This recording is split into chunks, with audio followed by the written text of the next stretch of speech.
반공주의자 이승만. 그는 당시 가장 진보적인 세 사람을 등용해 초대 농림부를 구성했다. 그것은 성공적인 농지 개혁을 향한 이승만의 첫 번째 승부수였다.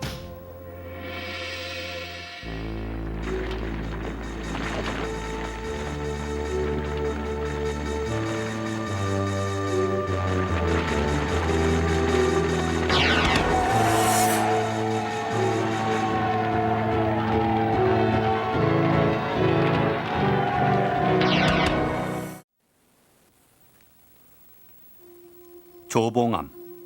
처음 그는 이승만 대통령의 초대 농림부 장관 제의를 거절했다. 자신의 진보적인 개혁 구상이 보수적인 초대 정부 내에서 실현되긴 어려울 것이란 생각에서였다. 그러나 이승만은 포기하지 않았다. 이승만은 다시 조봉암에게 장관직을 제안했고 조봉암이 이를 수락하는 데는 조건이 붙었다.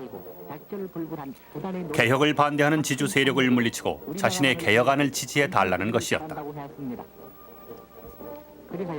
이승만은 봉건제를 청산하려는 조봉암의 구상을 읽고 있었다. 그것은 바로 이승만 자신의 생각이기도 했던 것이다.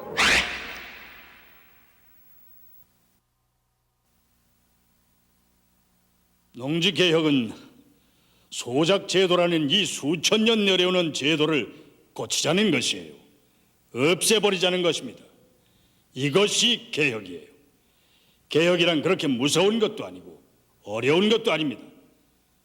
농지개혁은 봉건적인 사회 조직을 근대적인 자본주의 제도로 발전시키기 위한 노력이옵시다. 당시 농지국장 강진국의 회고를 보면 농지개혁에 대한 지주 세력들의 반대는 격렬했다. 지주들의 이익을 대변하던 한민당에선 조봉암의 농지개혁팀을 두고 공공연히 빨갱이라 몰아붙였다. 정부에 의한 최초의 농지개혁 법안이 농림부안이었다. 당시 농지 시세는 1년 평균 생산량의 2.5배. 정부는 이를 지주들로부터 1.5배 값에 사들여 농민에게 1.2배에 갚도록 한다는 내용이었다.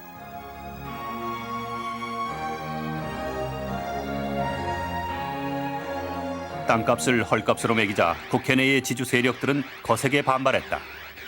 결국 이 농림부안은 국회에 상정되지 못했다. 그러는 사이 조봉암은 장관직을 물러나야 했다. 한민당으로부터 조 장관이 관사 수리비를 유용했다는 고발 사건이 터진 것이다.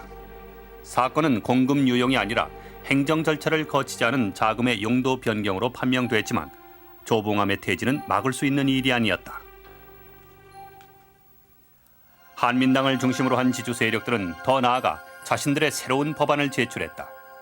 그들이 제시한 땅값은 주곡 생산량의 3배, 땅값은 농림부안보다 2배가 높아졌고 농지개혁안은 진통을 거듭해갔다.